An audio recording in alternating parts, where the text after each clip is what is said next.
everyone. I'm Allison, and welcome to my weekly Meltdowns coverage of Survivor 44. This is episode 2. Welcome, everyone. With me, as always, is Tyler and Beth. And before we get started in this episode, before we start digging around in poop, we have some other poop that we need to discuss. Tyler. Yes. What an excellent Tyler's really segue. constipated. What? Yeah, Right. Tyler. It's been a few days. No. No. Well, so speaking of shit, right? Like, okay. So here's the thing with Big Brother Canada. We collectively have decided we are not going to cover Big Brother Canada this season. Once we heard that the live feeds were no more and they were replacing it with digital dailies, all of us kind of took like a wait and see approach.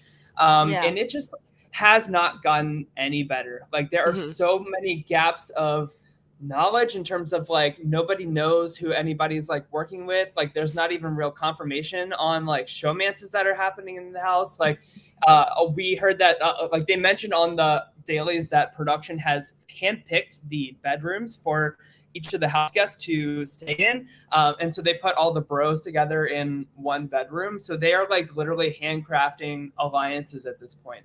And it really bums me out. It bums me out that like RHAP in particular did an amazing job like saving the show from cancellation for Big Brother Canada 5.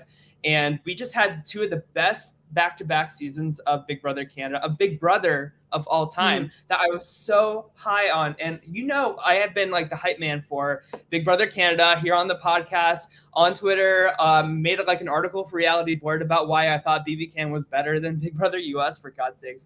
But it is just not the case anymore. And it makes me so sad, you guys. Like it makes me so sad that, well, it's also frustrating that like they excuse it as like they're looking out for mental health purposes, which I think like is total bullshit and like such exploitation of like a really important issue going on with like the world right now. I just think about like what would the show have portrayed in Big Brother 15 with all of that racism if the feeds weren't there? What would Taylor Hale's story have been for Big Brother 24 if that had not been the case, right? We wouldn't have even seen Kevin's amazing gameplay in Big Brother Canada 10 because it was so nuanced behind the scenes, like, and just not really portrayed like accurately in the show, right? I just have no faith that they're going to show the complete picture or anything close to the complete picture. And honestly, I think they're getting all of the backlash online, and I think that they deserve every single penny of it because they have totally ruined like my favorite show. And it fucking sucks to say it. Like it really hurts because like I was like on an all-time high of hype heading into this season. Like we did like a draft for like an all-star season. Like I was so excited, you guys. And I just, as the hype man for BB Can here, like I cannot come on a show every week to say this product sucks and it's not looking any better and it's on the verge of cancellation, all of these things. The cast is terrible as well. There is no redeeming quality. And I think it's just a waste of all of our collective times. All three of us have very busy lives outside of this giant network that we do for fun, right? It's not worth our time anymore. And I hope Big Brother learns their lesson here. I hope they see all the backlash and they can respond next year to maybe some better news if there's even a season next year, which I highly doubt there will be. And it's just a shame. And so call me Lori Greiner or Mark Cuban, but for all those reasons, I'm out. Well, I think it comes down to, first of all, it can't be called Big Brother anymore. Right. Yeah. Big Brother comes from a lot of 1984. 1984, the Orson Welles, right? 1984. Yep. Yes. So it's Big Brother's watching all of the time. Then you need to change it to the Canadian reality show with dailies. Yeah. I mean, because that's what it is. If you take the Big Brother portion, Strangers in the House. Strangers in a House. There's all kinds of names that we could call it. But I just think it's dumb. I mean, it just, you can't, it's not anyway. Hopefully America doesn't, boy, it's going to be a sad state of affairs. They've already confirmed that Big Brother, they've already confirmed that like Big Brother US is not getting rid of the live feeds. And you all know I've been critical about Big Brother US, but like seeing how awful this shit has been has given me a newfound appreciation for how much better the casting and like direction the Big Brother 23 and Big Brother 24 have been. So I feel like we're heading in a better direction there. And so they have said recently, like, we are not getting rid of the feeds. We don't have any plans on getting rid of the feeds, which is wonderful because that's how it should be. So yeah, I don't want to spend like a whole lot of time on this. I wanted to clarify before we get started talking about Survivor and stuff that if you're wondering where our coverage of BB Can is, well, you should maybe tweet at the producers and say, hey, where's the live feeds? Maybe that's where your energy should go. Yeah, it makes my stomach hurt just, thinking about it. So, but the nice thing is that was her stomach. What was that?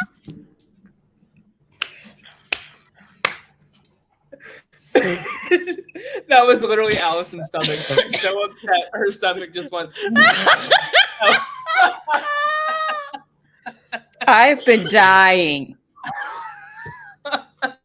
to use this. Get out of here. Do you two actually think that I would fart like that on a show? Well, I was uploading the draft, so I only heard the sound on my back.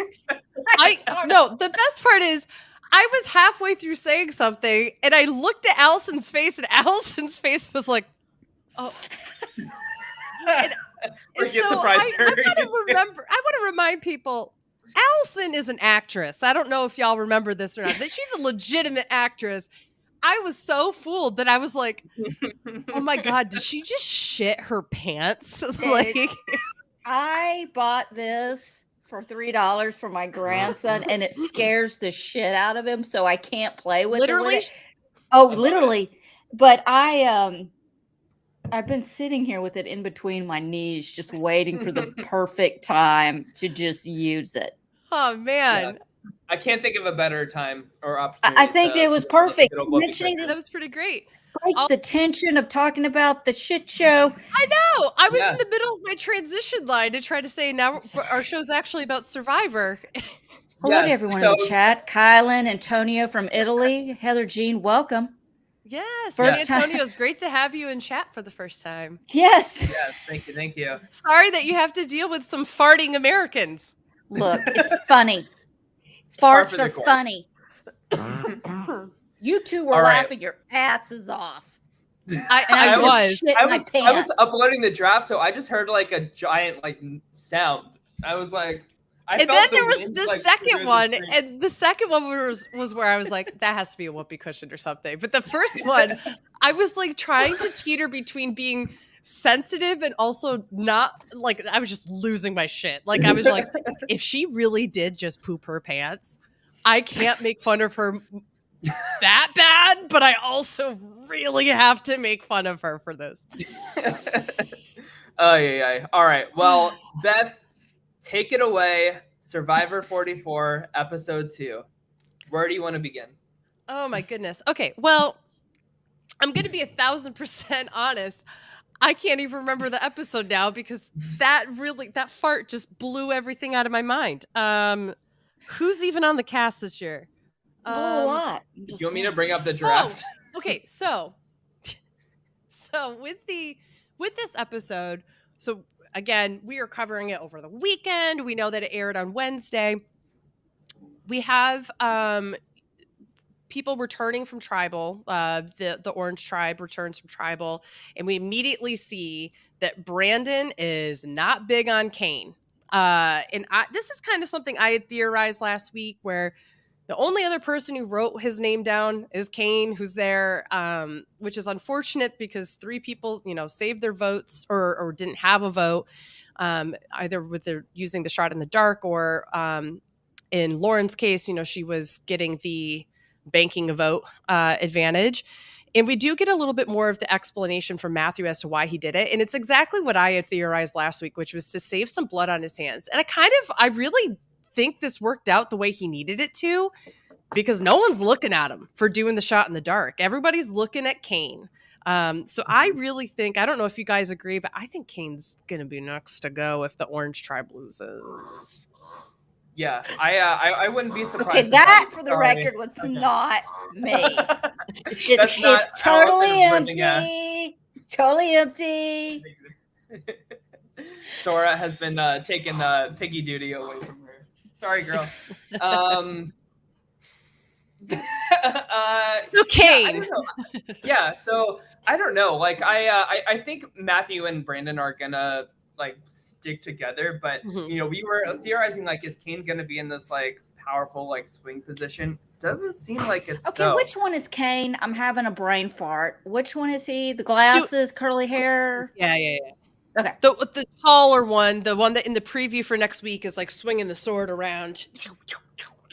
Oh, okay. Yeah. Not the NASA geek. Not that one with the glasses. The little guy. No. I got you. I'm not going to say this publicly on a podcast, but remind me to tell you what I think of him afterwards. Like, because I'm not going to say it on the podcast.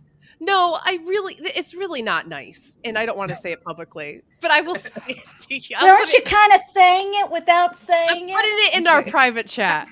That's such a tease. Yeah, I don't know. I just we kind of talked about it last week, but like the Orange Tribe overall, I just feel like it's just they are not on the same wavelength. Like I would not be surprised if this is the tribe that gets mostly knocked out like before the merge even happens. You know, like I was really worried about the Purple Tribe. I agree. Just keep it off air.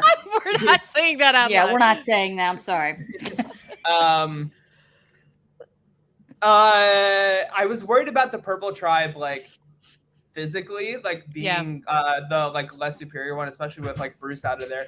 And of course, we saw them lose the challenge in this latest episode. So like that still could be true, but like I still, even with like Helen going, right, I still feel like there's like a weird like harmony within the Purple Tribe that like the Orange Tribe just like does not have. Nobody trusts each other. Everybody has like played their hand so sloppily already. And when it's only a tribe of like 5 people left, right? Or are there 6? Yeah, 5.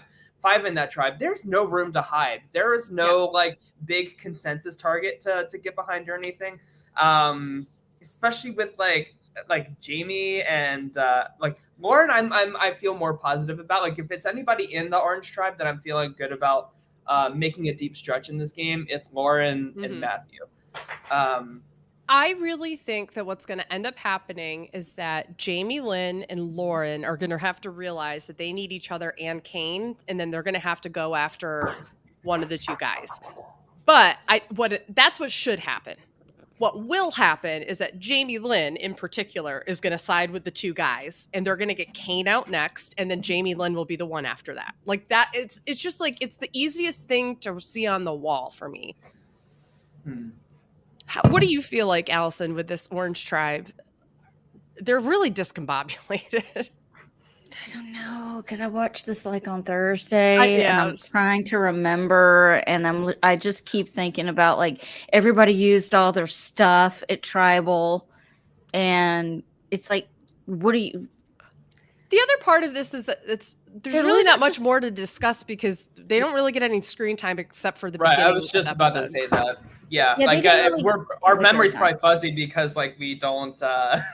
There was literally like not much to show. There wasn't much to show. It's just they come back and you see Brandon confronting Kane and him saying like, you know, you're the only person who wrote my name down, and Kane says, last time I checked, that was what the consensus was from the tribe.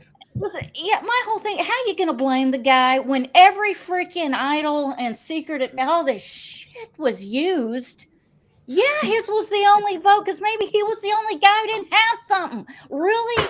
Don't drag his ass under the bus. Just leave him alone. He's a victim of circumstance. That's the thing. It's like clearly Brandon has absolute trust issues, which you can kind of sympathize with in a game like Survivor.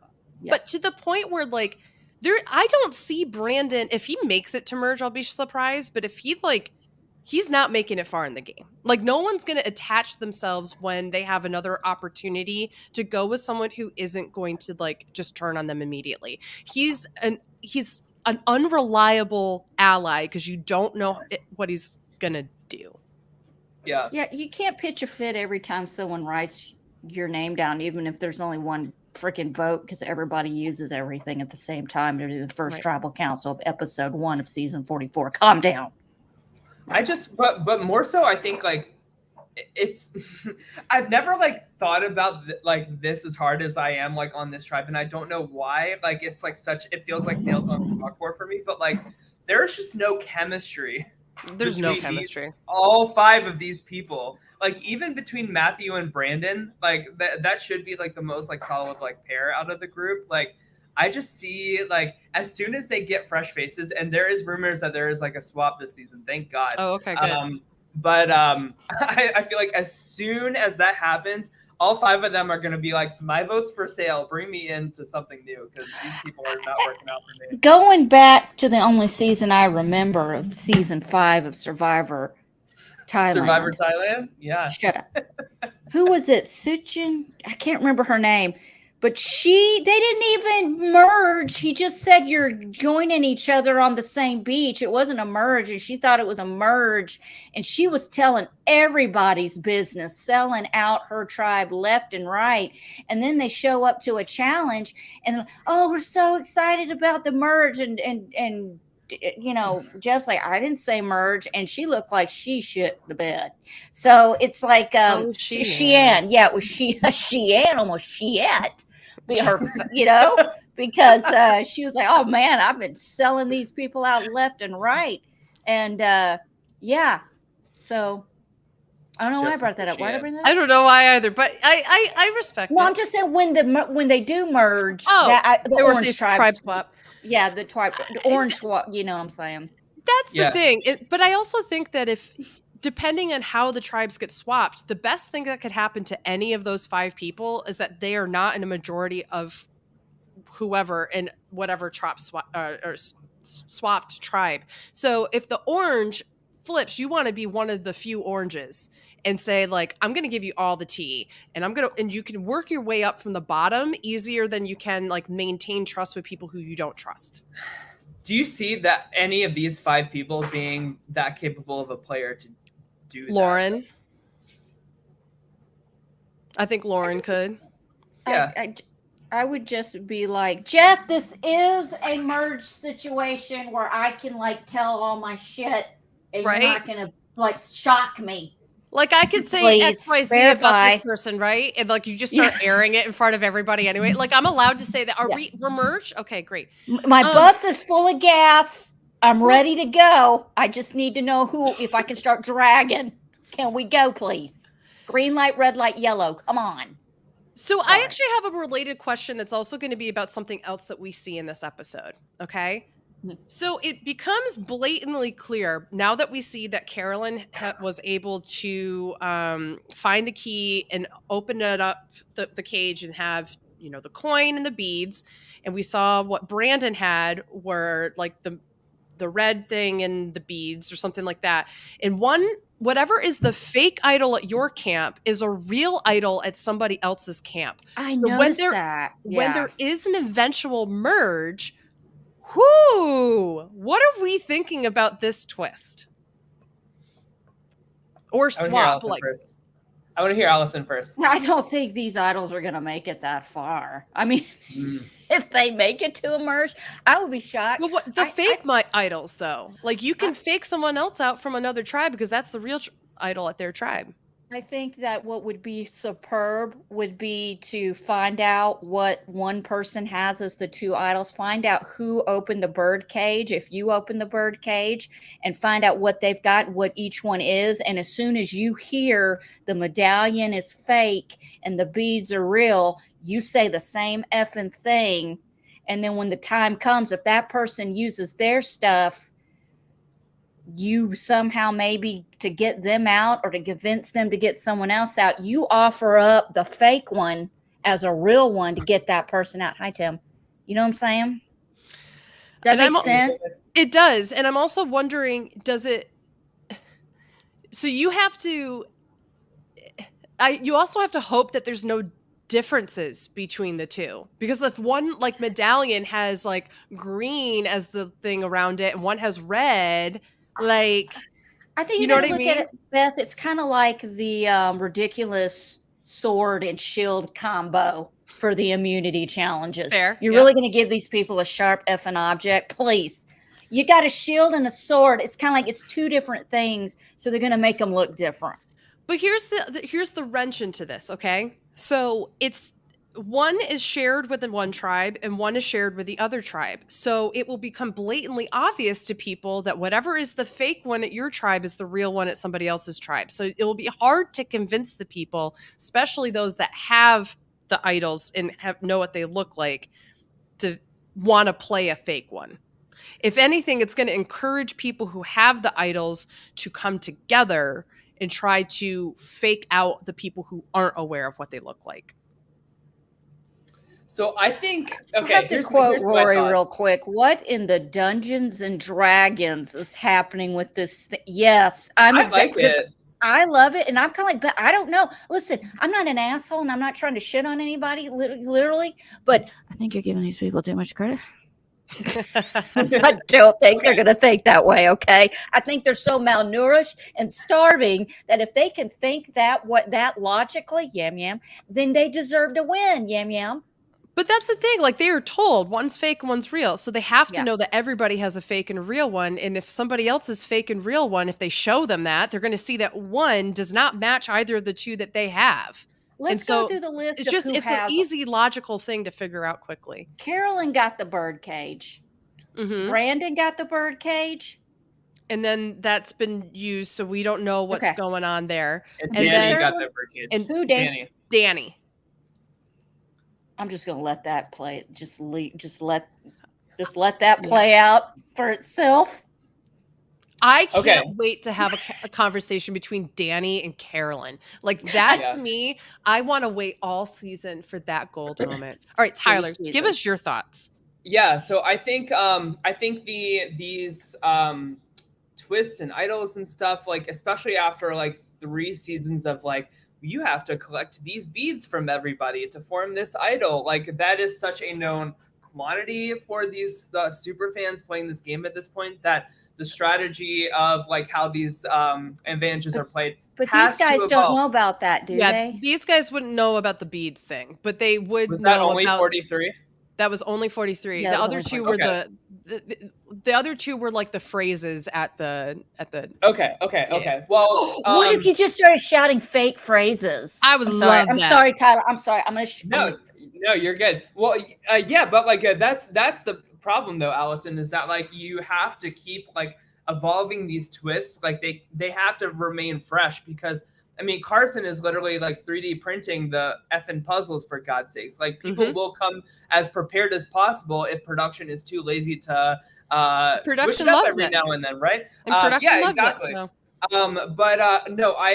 We've seen a lot of drama come out of a fake idol that somebody thought was real for like the whole season in Australian Survivor. So I think the more chaos in terms of like, what is the right thing? What is the wrong thing? And do you even know if it's the right or wrong thing when you go up to play that thing? I think that's fun. And I invite the chaos for that. Like, I don't think it's game breaking either, because whenever there's an idol involved, whenever there's any advantage involved, you need to have a plan 1, 2, 3, 4, 5. And here's the thing too. Jeff is gonna let everybody talk at Tribal anyway when it's like revealed as fake finally. So like I don't like it's going to happen. I don't think they will. Why would he allow them to have that conversation when it's normally after the votes are read? They don't talk. Yeah, that's true. Okay, yeah, that's a good point too. But no, I invite it, especially with like somebody as chaotic as Carolyn. I think that these like fake and real idols are in the right hands to make some magic happen this season. I'm open to exploring it. Like I'm not as like poo-poo on it as like other advantages and stuff. Also, I think it also checks the power of the inheritance advantage, right? Like if Sarah doesn't know for sure if this bead is like a real idol, if this like sword or whatever is a fake idol. Like that causes more risk in playing that advantage, which I like. Like I'd rather it be underpowered than like super OP and then she just gets like a whole like antique shop of advantages after tribal council, right? So that makes me want to like root for her as like a player to like get this right even more. Yeah, I just want to say something real quick. Sorry, Pokemon says this kind of. I'm wondering about this too, Pokemon. Would you rather them go back to tribes of 9 to 10 after seeing? I'm kind of like this is how I feel, Pokemon. I'm kind of over the 3 split. I want 2 main tribes. That's just kind of how I am. I've been over the fractions of 3 forever. And I would rather just them have 2 because then we have we have 3 and then we're going to swap and then we're going to have a merge. Dude, just split them up in 2 and just leave it because it's more people running around. I think it's more chaos. There's more drama for me. And of course, who doesn't live for drama? I love it. But I don't know. The thing that I don't like about 2 tribes is if it's the same tribe going to tribal council, that makes for a really boring merge. True. And so what's nice about the 3 or a 2 that becomes 3 is that it shapes up the dynamics that make it for a more exciting end game versus the 2 tribes are more exciting pre-merge normally. So what we're getting right now is clearly them, I think, trying to test play. This is my Survivor premonition. Okay. This is what I think is going to happen. I think that 41 through 44 so far have been, what are some new ways that we can add new game mechanics into the game and then try some of these things that have worked really well out with 2 tribes, no swaps, and let's just see what happens. But for right now, I think what they're trying to do is play a little bit with like the game mentality, with game, game theory a little bit with incentivization. Like, what is this person incentivized to do when they have a small tribe? Now, what would they do with hiding in a bigger tribe? Okay. Right. What is this going to do if we have secret phrases when there are 2 big tribes? And does that now mean that you can't hide the way that you want to in a big tribe? I do think that we're going to see some of that. I don't know if it'll be 45, 46. I'm going to anticipate right now that whenever, and I'm sure they will, because I think that they're really starting to try to play a little bit to what the audience is coming and saying back. I don't think it'll be anybody like pre-40, but if and when they do a second chances season, I think that's when they do 2 tribes, just like they did in Cambodia. Yeah, maybe they save the 2 tribes for special occasions. Like that I think would save be it for a good theme. Like I think like what makes we love like the reason why heroes versus villains is so good, right? Is because like both tribes like it was like a sports team that you were on and you were committed to. Like even Sandra and Russell, they were still villains together at the end of the day for like that merge vote, right? Like that's what I want to see is like taking shots at each other and then like as even of a merge as possible, and it just being like a huge power struggle throughout the whole season. So like if you're gonna do that, like cast people that would be into a theme that labels them one like a 100%. Republican versus Democrat season. Like I know like that's like an idea that's like floated around a lot and like everybody rolls their eyes at that, but like just like some kind of like identity that people really feel closely connected to. I really think that they will do a second chances again. And I think that will be compelling enough because there's a lot of people who I think have the fire underneath their butt and also consider how good Cambodia was. There's a lot of people have been medevaced lately. Think about how good the legacy is that they have to live up to with Cambodia, right? There's so much there. Plus, audience gets to vote you in. You're telling me you're not going to play hard when the audience just voted you in? I really think that what they're going to end up doing is another second chance this season. It'll be 2 tribes, and it'll use some of the game mechanics that they used before. And that fan vote prevented a lot of pre-gaming that we saw in like Big Brother. 1,000%. You got picked out of an audience, put on a van. Yeah. Yep. So can I say something real quick before we give it? I just want to commend Survivor for trying to spice up the show and staying true to the name Survivor, unlike other shows. Thank We you. want to take the Big Brother out of Big Brother. Yeah, could you imagine if they're like, this season, we're playing from an all-inclusive on Cancun. On a Everybody will resort. be drunk the It's like entire White time. Lotus. Beer pong. All You right. know, After we play beer pong in the pool, we will have another immunity challenge. volleyball. They're like, oh my God, today's reward was I got to do scuba diving for free. I didn't have to pay for it. You know. Hey, if they replace Jeff Probst with Jennifer Coolidge, so she can go, Beth, the tribe has spoken. Could you Like imagine? that would be fine with me. I want that advantage real bad. Instead of extinguishing your torch, it would be your champagne glass is broken. I just want Jennifer Coolidge to play Survivor and be like, Yes. I think these gays are out to get me. You know? Yes. Do you think the gays are out to get you? Please, these gays, they're trying to kill me. Yeah, they're trying to vote me off the island. They're trying to blindside me. Oh, okay. no.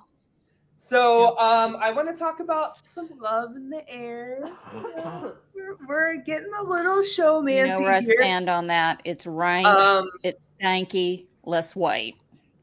Okay, so let's talk about this because, like, of course, like we saw, like, well, not that part, like, not the hygiene part, but of course we saw Matthew. Sorry, I keep getting like Matt and Matthew. Is it Matt or is it Matt? Okay, sorry. So we got Matt and Franny. They're okay. Like, I'm going to tell you a way that is completely stereotypical to remember this. Okay. Okay. All right. In the gay world, gay men like to be called by their full first names. So like Robert instead of Rob, for example, or like Peter instead of Pete, or Richard instead of Rich, and those kind of things. Yeah. That's like Michael, a stereotype. So think of the gay man, Matthew, going by his full name, Matthew. And the straight guy, like Matt, going by that. So I can get behind that. Again, that is stereotypical. I know plenty of Richards that go by Rich and all that kind of shit. I have a friend, John, who goes by JR. So like I know that that's like not actually a thing, but let's go with the stereotype just so you can remember. Yeah. But okay, so my big thing is like Claire going to Franny, right? And being like, listen, girl, I think you need to distance yourself from Matt. Like everybody sees that the two of you are together. At first I thought like that was a really good move for Claire. But now that I'm thinking about it, and I know Claire has your stand card, Beth, so I want to approach this carefully and listen to other opinions outside of my own. But we were just talking about how like the tribe of 6 is so small that like there's nowhere to hide, right? I feel like an unbreakable bond of 2 is something that you kind of should be working towards like getting in with rather than like trying to put it out and causing some like awareness that there's like eyes on them, right? And that I think also that was her way Franny, of trying to do that, though.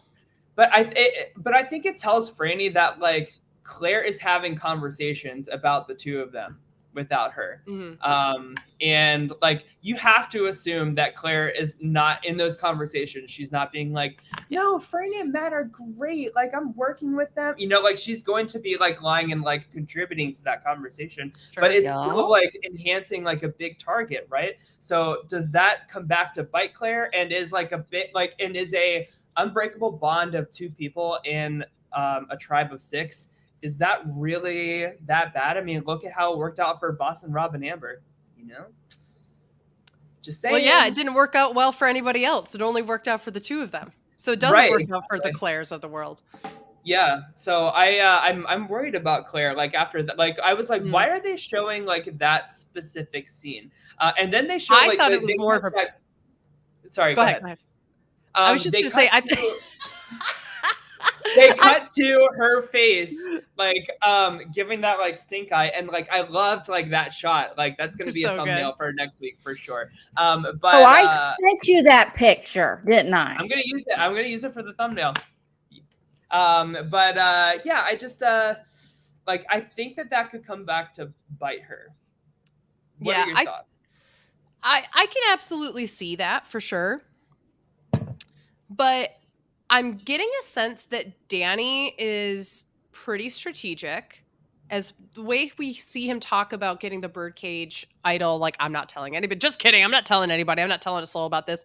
In the next episode, we see him put stuff in his mouth like he's going to swallow the clues or whatever. Like, I think he's like a really fun personality, but I think that what I'm getting from him is that I get that he's socially smart in the sense that he knows that he comes off as like a fun-loving goofball. And I think he's going to use that to his advantage, which means I think that he's going to clock that Claire is also somebody who's looking strategic. And I think the two of them will come together to realize we got to split this couple up.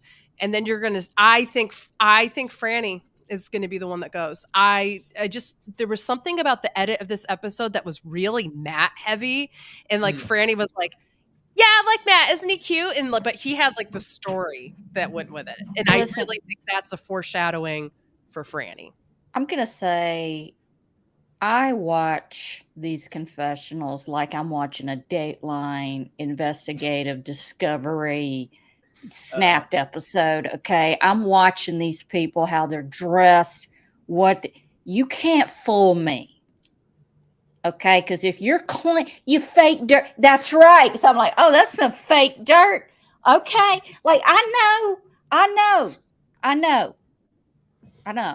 Hey guys, guess who Sam Higdon has a crush on this season? I can't guess. I think that Sam, aren't you talking about BB Can? Are you talking about BB Can or are you talking about Survivor, hun? If you're talking about BB Can, I'm gonna go with Shania. Shania's a good choice. I think Shania. Yeah. Please, for the love of God, don't say Renee. Claudia. Claudia. Yeah. Oh, Claudia. It's fine. Yeah. If you're talking about Survivor, I think it's Sarah. Yeah, I think Sarah, because I thought I saw you say Sarah. Whoever looks the most similar to Laurel from the challenge, and that's yes, Claudia. Okay. So I guess it's gonna like. I'm also like I have a big question mark on like where do Josh and Heidi fall into all of this? Like, are they like planning on working with the showmans? But then like Jason Derulo. Yes, Sarah. We got Sarah correct too. My crush is Jason Derulo. I'm totally with you on Tyler. Josh has had zero. I don't even think he's had a confessional. Like, where's he? Yeah. Which one? Know. Exactly. Okay. No, seriously, who are we talking about? The gay doctor on the Green Tribe. Yeah. Pull it up. The Beth's He's on my team. The guy in the middle on my team. Oh God, I totally forgot about him. Told you. Right. Like, so if there's only so many people, right? So like, who is Claire having these talks with to tell Franny about if it's not Josh and Heidi? So like, I would just love to see like a little bit more from them in terms of like how they're viewing the showmans. It's not even a showmans yet, but like we know where it's headed. It is. Let's just say, let's just call it what it is. It's a show. And honestly, they're cute together. Like, it's cute. You know what I really like? I like that it's not a showmance that we get shoved in the face with in like Big Brother or with previous seasons of Survivor. That's like, let's take two conventionally like model-esque pretty people and put them together. And I'm not saying that Matt or Franny are not attractive. I think that they're both very attractive, but I like that they're coming from it from like relatable. A geek. Yes, they're much more relatable. I can relate to that more than I can relate to some others. Like Holly and Jackson on Big Brother, fuck that. Like I would much rather watch a Franny and a Matt because it's like watching two of my friends fall in love. That's so cute. I mean, what a terrible comparison. It's so bad. I love it. And we know Franny is bi. I don't know if Matt is. I was seeing something on Twitter that like, I don't pick that up. That Franny's bi? No, that Matt is. Oh, okay. I was like, no, I catch that Franny's bi for sure. She gave me such strong bi vibes the moment I looked at her photo. I was like, that girl's queer. All I can think of is Julie from The Real World New Orleans. Like she is like her personality, like 1000% in the best way. I'm concerned because he did talk about he just got out of a relationship and now he's on this show and it's kind of a distraction. And it's a good distraction. Like, F you, I'm on Survivor, bitch. Anyway, what a big F you. Can you imagine if I got dumped and I got on a freaking show and then got together with somebody on the show that everybody got to. Honestly, you better work, Matt. You better work. I would be. And in that same episode, he has like a you would confessional not about, believe. I think he's talking about his like long rod or whatever in confessional. Oh my God, I usually could get my long rod stick up in there, but right now it's just not sticking. You know what I'm saying? I'm like, Matt, can you make it any more awkward talking about your long stick? Woo! That was great. Bless his heart. He's cute. He's a sweetheart. Hold on, I just want to say, I was joking. You're not a whore if you're having relationships and sex on. I just said I would be the biggest whore, but it would be like a revenge whore thing. Oh yeah, and for sure. I would own the word whore. Just now. Oh yeah, you just own the word. That's I would own it. Reclaiming just the word. Own it. Reclaim that word for sure. Bringing it back.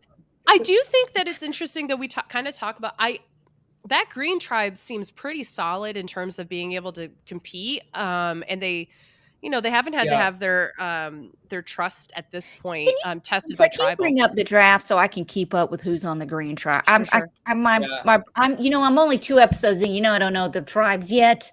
I don't even know their names all the way. Also, Matthew needs an orange dot on him.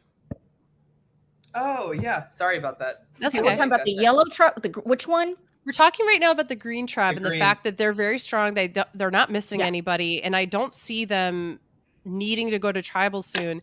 If they do, like, this is what we're kind of saying, like, oh no, there's not a lot of place to hide. I think it's really actually quite dangerous to get into a showmance, a very clear twosome when your tribe is fully intact, because all you need is the 4 other people to come together and go, yeah, we need to split that up. God, it just disgusts me that Tyler's a full row of people. I would like it noted that my person's only gone because of a medevac, and Allison had to have both of her people voted out. Hey, sorry about it. What else? All right. Well, okay, let's lastly talk about Tribal Council, which we see the what is it? The purple team. Go to Tribal, and I think there was it Taki or something like that is their name. I will never remember the tribe names. I just always say the color.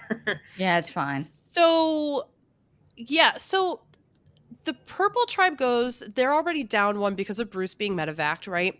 And so we do have kind of, this is them getting down to being the smallest tribe. They have to vote somebody out. They're going to be a tribe of 4. There's really no place to hide. And I think this is some pretty interesting dynamics that happen here. Everybody besides Carolyn goes on a walk and a hike. And when they're gone, Carolyn, who found the key, goes and gets the bird cage unlocked, brings the whole bag with her, and then goes, oh shit, they're going to notice. First of all, I left the door wide open to the cage. And secondly, that the bag's missing, and I'm the only one who's not with them. So she runs and grabs the stuff and puts it back in her pocket, except for the bag, hangs it up. The bag is still swinging when they show up, which I'm surprised nobody caught the fact that, like, Carson, seriously, that's not just like, oh, the wind was blowing. It was like a pendulum. Someone did notice it, didn't they? Carson realized everything else about it. He went, do you see how it looks like it's more open at the top and it's not sagging the way it used to? No, but I noticed it's swinging like a pendulum. So, but that's what I was saying. I was like, no, I still see the dust in the air from when Carolyn just booked it out of here. What are these? No, this is my favorite. What are these footprints in the sand? Running back and forth. To go right to Carolyn. Carolyn has like the idol like around her neck. I don't know what happened. I love this woman so much. God bless her. Her 180 in life. God bless her. She deserves this.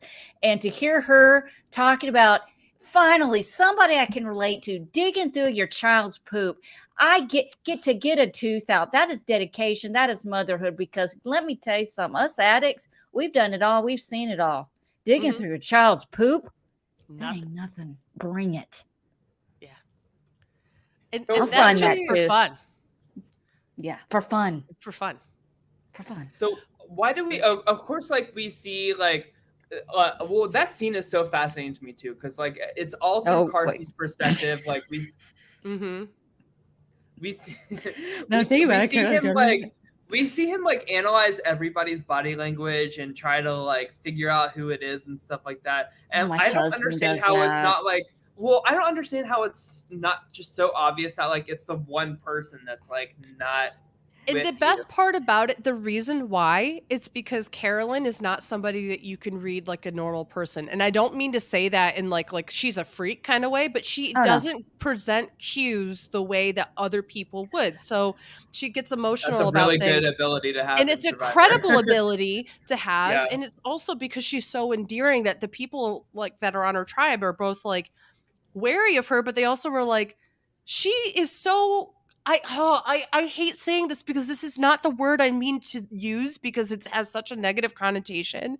But I think that they're going to think she's so like unhinged that it can't be her because there's no way that like, we would be able to tell. They're thinking she's too stupid to know how to do it. And I think that's an insult to her on their part. But it's also a strength for her in the game. Right. Well, let me tell you something.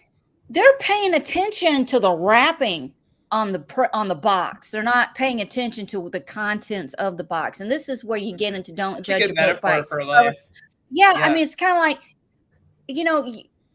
look, don't underestimate someone who's quirky or odd or anything. You don't ever do that. I'm telling you, that's the worst thing you can do. Everybody's different. Everyone's is awkward, or whether you're awkward or not, there's nothing wrong with you, but don't underestimate somebody because they're different or because dude, she's honest as hell.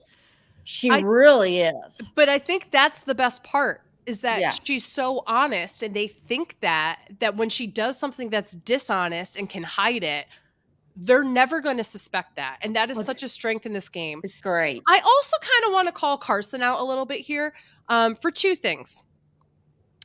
One, you read one book and now you're quote unquote an expert on body language. Beth, Beth, can I say something real quick? Please do. My husband did the same thing. He read a book 30 years ago and he still thinks he's an expert on body language.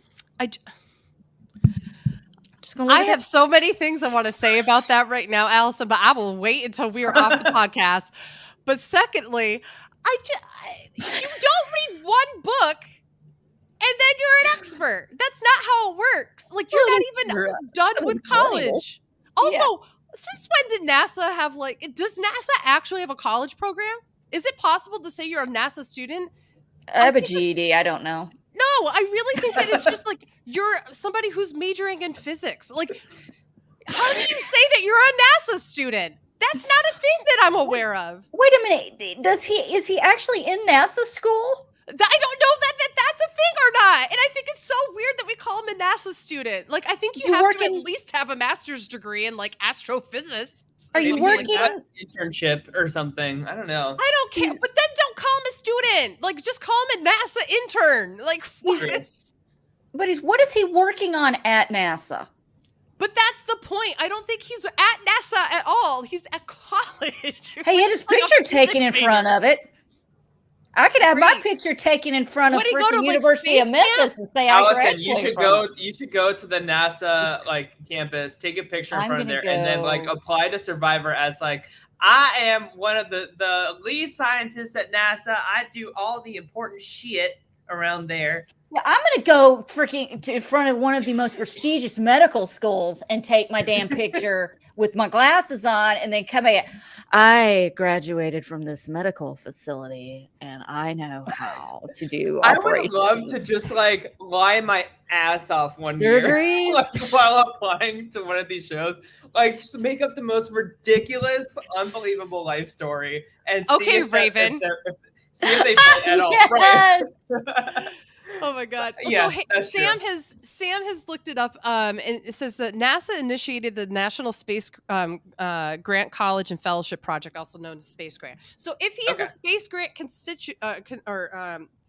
recipient, That still does not mean he's a NASA student. It just means that you are a grant recipient. So, like, what are you talking about? Anyway, so there's the Big Bang I Theory. wanted to call out the body language thing, that you're not an expert. You read one book. Number 2, I made sure to dance. Number 2, this leads to the tribal council, where Helen gets voted out purely because Carolyn and Jam Jam are able to come together, and Jam Jam's like, I'd rather work with Carolyn because she's somebody who I really identify with, and I don't feel as good about keeping both like Carson and Sarah or like all 3 of them in the game. I'd much rather have Carolyn with me. So that's one thing. But then Carson's able to double down on it and being like, yeah, and also I think that she's really shifty. But I think that the issue that I'm having with this, and I've seen a lot of discourse from people who are Asian online say the same thing, and I tend to agree here. Asian contestants on this show in particular oftentimes either get ostracized very early or get voted out very early. And it's obviously not all the time, but it's enough of the time that somebody actually went through statistically and was like, they've represented. That is very true. And they've represented the vast majority of like, you know, pre-merge boots, and only 2 people who are of Asian descent in the past 4 seasons have made it to the merge. One of them won, which was great, which was Erica, and the other one was Janine from last season. And what ends up happening, especially with if you're a person of color or if you're queer or if you have an other identity, is that you are not only trying to combat the normal pressures of the game, you're also trying to combat other people's internalized biases. And I think we all have been socialized to believe that all Asian people are very smart and therefore are really crafty and can outthink you on things and are therefore a threat in a game like Survivor. And when you also then add in like I don't like how she was like her hands were crossed, her arms were crossed, that shows she has something to hide. I really didn't like this read from Carson because it really, to me, felt a little bit more like internalized racism against Asian people. I'm not saying he's racist. I want to get that very clear. I think what happened was he was like, I did some of this ahead of time, and because I saw how quickly she was able to put together the puzzle for the Savvy challenge, and let's be honest, she ran that. I think that he immediately got threatened by how smart she is, and has probably internally, unconsciously, was looking for something to vote her out. Yeah, like the only 2 like things I can think of, because like ultimately Carson made the right move in my opinion in terms of like the structure of the alliance like moving forward. Like, so okay, here's the thing. I agree with all of that, sure, Beth, but I would love to know if there is more context that's missing that we didn't see in the show. Did Carson know that Sarah didn't have a vote? That could have been why he flipped, right? Did Carson know that Carolyn has the idol? Like, we don't know if like that conversation has happened yet or not. And maybe that convinced him to flip over. Sure. Or maybe he saw, and like, if this was the read, then I'm like proud of him. But maybe he thought to himself, like, Carolyn is so complimentive of me, calling me like Tom Holland. Yeah, and like just like needing like she basically like got on her knees and like begged like, please don't let it be me tonight, before she found the idol. And I thought that was a really important scene, because I think it shows that like now that Carson voted with Carolyn and Jam Jam over Helen and Sarah, who like they assumed he was working with, right? Carolyn is going to be so loyal to this little golden retriever throughout the entire game. And to have that loyalty along with power in the idol, I think is a really great thing. So Carson's positioning has improved greatly. I think he made the right decision here. But I would just need to know if there's that extra context for like a game related decision as to why he took out Helen. Because I agree, Beth, like it could be something like that. And internalized, yeah. Yeah. It's not even conscious like half the time, you know? So But yeah, I don't know. Allison, what do you think? I think, okay, just to lighten it up a little bit. Okay, Antonio brings up a good something. On the count of 3, I want everyone to show me what an H looks like with their fingers. Okay. 1, 2, 3. Yeah. Right? What did Carolyn do? She did like an A or something, or like a. Did she do like this? I thought she did this. Like she made her whole body an H. An H. But I loved how they did that though. Like that's so smart to like see if you're on the same page or not. Like without like changing your answer, you know what I mean? I thought I liked it, but Helen confirmed in an exit interview that Sarah told them that she didn't have a vote. Okay, so I think that's probably why then. And I think it's a disservice to not just the edit, it's a disservice to Helen as well. And it's a disservice to Carson for not showing that, because it's going to spark, we have to have these conversations, right? And it is not uncommon. And like, I'm not sitting here shouting from the rooftops that I think that like Carson is racist or that he did this, but I'm saying it's a potential factor, especially given what we have seen him engage with her. You know what I mean? Like, it just kind of felt like he was like, well, she was crossing her arms, so she has something to hide. I'm like, meanwhile, Carolyn has done nothing but do this at camp. So like, what is that telling you about Carolyn? She's like, literally like, listen, I don't think Helen crossing her arms and Carolyn crossing her arms. If I were Carson, I would not think the same thing. It's just kind of, that is a whole other. That's my point. Is like, dude, you cannot say that you know how to read body language because you don't. First of all, you were just flat out wrong about Helen, and like you're not even attempting. So I guess that's my whole point, right? Is that you can't go into this situation, and if the decision was purely based off of body language, like the edit is trying to tell us it is. Let's be honest. The real edit here is that probably Jam Jam was the one who said, no, we're voting for Helen, and everyone else fell in line. Like, I really think that's what happened. But like, if that's the case, why didn't they give him credit for that? Like, that makes me worried about like his winner's chances. Because I'll be honest with you guys, like, I thought Jam Jam had a very strong winner's edit first episode. And so like, I would have loved to see him like, sorry to like talk about the edgic of it all, but like, I would have loved to see him get like that credit for the move, for flipping Carson, you know, like if Carson's not the winner, like why is Carson getting like all the credit for being the power player here? You know? I don't think he is though. And that's my point, is like, we see him. I think it was a pretty equitable split between Carson, Carolyn, and Jam Jam, with the only person really being left out was Sarah, because Sarah didn't have votes, so she wasn't going to have any power anyway, right? So we see Carolyn and Jam Jam come together and be like, okay, we got to get this ball rolling. And then we also see, you know, the kind of, oh my God, am I going to play the idol? I'm not going to. Like, there's a lot of moments where we check in on Carolyn. We check in with Jam Jam ahead of time. The only reason why I think we contextually get that stuff from Carson was because it really was about the birdcage and not necessarily about Helen. But they make it about Helen because Helen goes home. I don't know. And I think that that's kind of an unfair thing to do to Carson ultimately. Yeah. But hey, you know, this kind of sums up how they're looking at Carolyn, and this just happens to be a Instagram post that I did the other day that says, sometimes it is the people who no one imagines anything of who do the things that no one can imagine. And I put a little picture of little 13-year-old Allison at the bottom of that. You know what I'm saying? Beautiful. Like, they don't think these people, you're welcome. They don't think these people are capable of doing shit. And they are. It's true. But yeah, I agree. And this is me, and I'm just going to say, I agree with everything y'all are saying.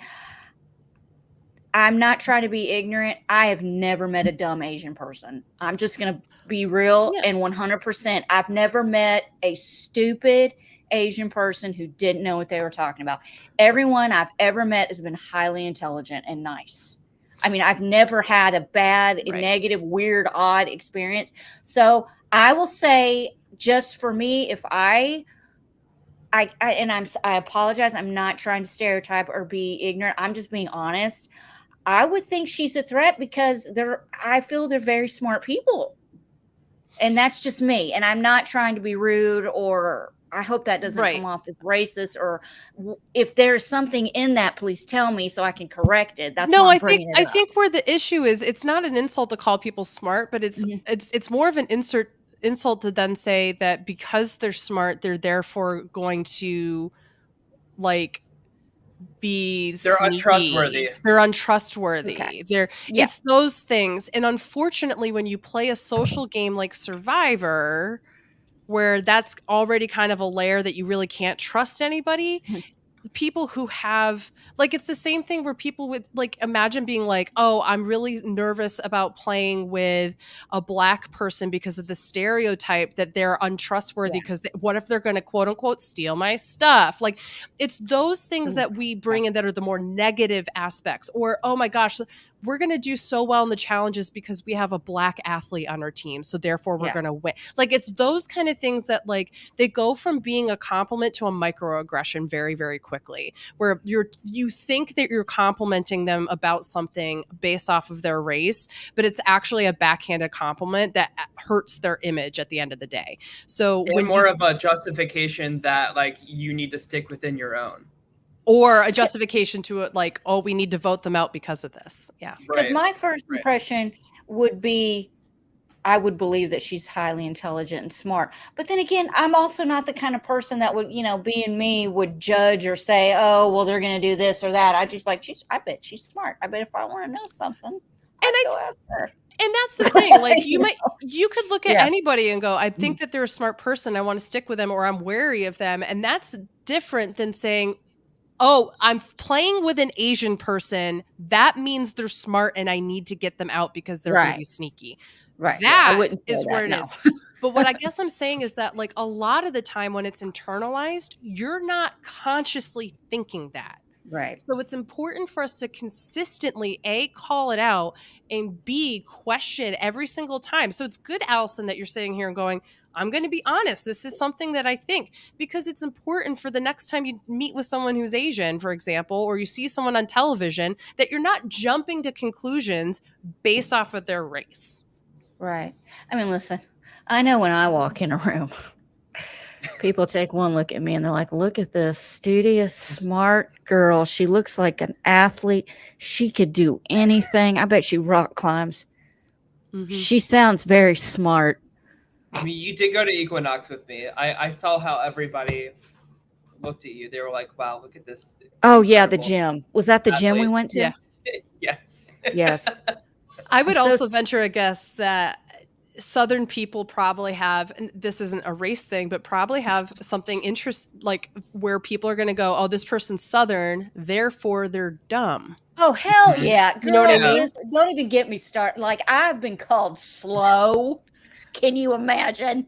Where it's going to be like, oh, this person has a New York accent, therefore they're aggressive. And it's just like, there's going to be things that we have these unconscious biases for that we have to constantly challenge. This person is fat, therefore they're not going to be able to do anything physical. This person's skinny, therefore they can't hold weight. This person is doing these things, right? But the point is, we make those judgments about the way people look all the time.